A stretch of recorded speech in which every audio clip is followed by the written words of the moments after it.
Sebuah tangga homogen dengan panjang L diam bersandar pada tembok yang licin di atas lantai yang kasar dengan koefisien gesekan statis antara lantai dan tangga adalah mu ya. Ini harusnya adalah mu biar nanti sesuai dengan pilihan gandanya. Jika tangga membentuk sudut theta tepat saat akan tergelincir ya. Tepat saat akan tergelincir ini menunjukkan bahwa tangganya itu masih dalam keadaan setimbang karena baru tepat akan tergelincir. Nah, pertanyaannya adalah besar sudut tetanya itu berapa? Nah, itu yang ditanyakan. Oke. Saya akan gambar ulang ya. Kemudian kita akan melihat gaya-gaya yang ada pada tangga yang bersandar pada dinding tersebut. Oke, ini dindingnya dikatakan licin, berarti nanti tidak ada gaya geseknya. Kemudian ini adalah lantainya, dikatakan kasar sehingga nanti ada gaya geseknya. Nah, ini tangganya.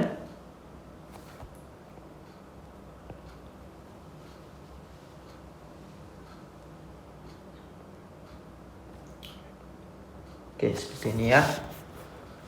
Nah, ini sudutnya theta ya. Nah, ini dindingnya dikatakan licin. Nah, saya kasih keterangan di sini licin. Kemudian dikatakan lantainya itu kasar. Jadi kalau kasar nanti pasti ada gaya geseknya ya. Nah, kita gambar dulu gaya-gaya yang bekerja pada tangga ini. Yang pertama tentunya adalah gaya berat ya. Titik beratnya tentunya di tengah-tengah sehingga gaya beratnya W, saya tulis begini.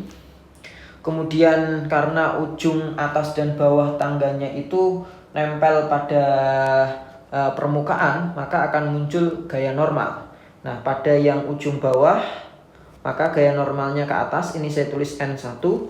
Kemudian untuk yang ujung atas yang nempel pada dinding, itu ada gaya normalnya juga ya. Ingat, gaya normal itu tegak lurus terhadap permukaan bidang, sehingga gaya normalnya bisa saya gambarkan seperti itu, N2-nya. Nah, selain itu karena yang ujung bawah itu kasar ya, maka antara tangga dengan lantai itu ada gaya gesek.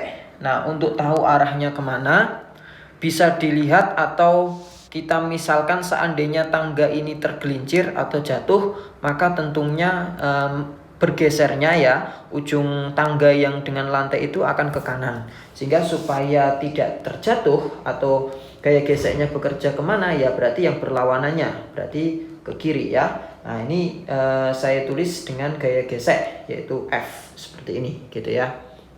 Nah, kalau statik bisa kita tulis Fs lah gitu ya. Oke. Nah, kemudian dari sini kita bisa terapkan hukum kesetimbangan ya, hukum kesetimbangan. Nah, hukum kesetimbangannya itu apa saja? Oke.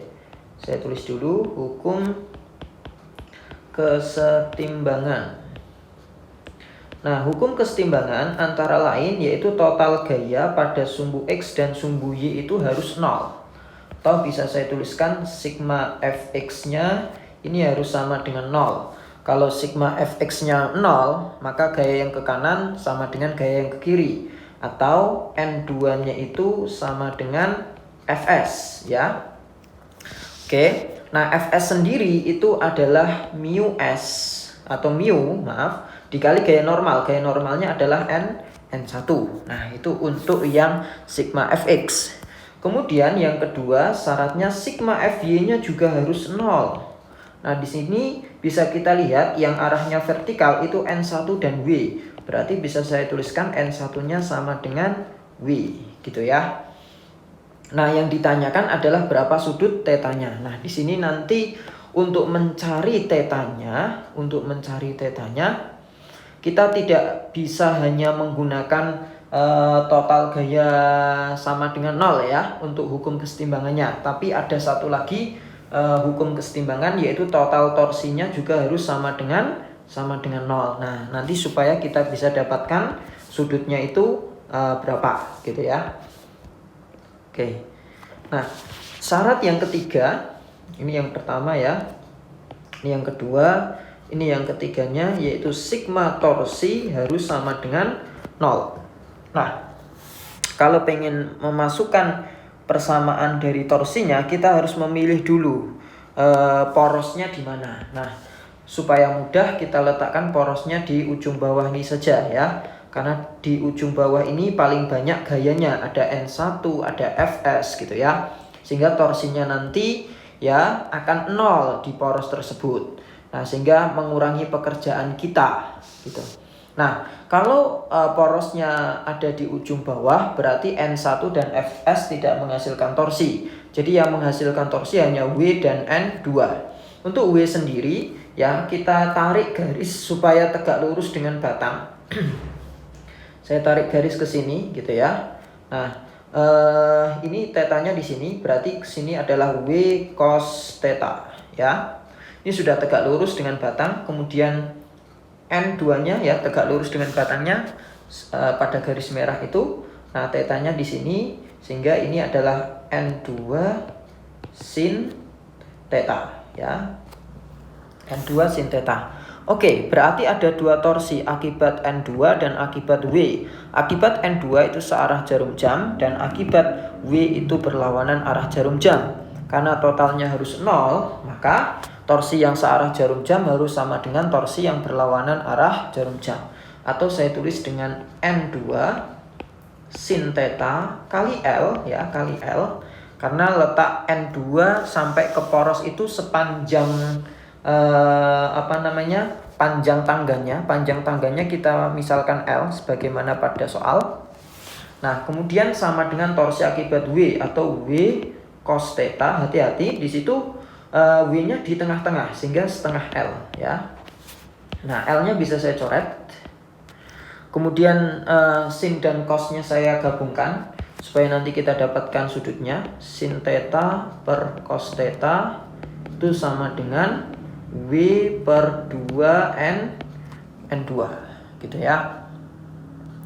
Nah, terus ya, sin theta per cos theta itu menjadi tan theta. Oke. Nah, di jawaban itu mintanya yang ada hubungannya dengan mu ya, berarti hubungannya dengan gaya gesek. Oke, W ya, W itu sama dengan N1. W-nya sama dengan N1 yang ini. Sehingga kita bisa ubah ya, N1 per 2 kali N2. Nah, N2-nya itu ya, sebagaimana sigma Fx-nya sama dengan 0, bisa diganti mu kali N1. Oke. Mu kali N1. Nah, N1 dengan N1-nya bisa saya coret kayak gini. Sehingga kita dapatkan nilai tan theta itu sama dengan 1 per 2 mu. Oke. Inilah jawaban ya untuk soal ini. Jadi tan theta-nya sama dengan 1 per 2 mu. Sehingga jawabannya adalah yang C.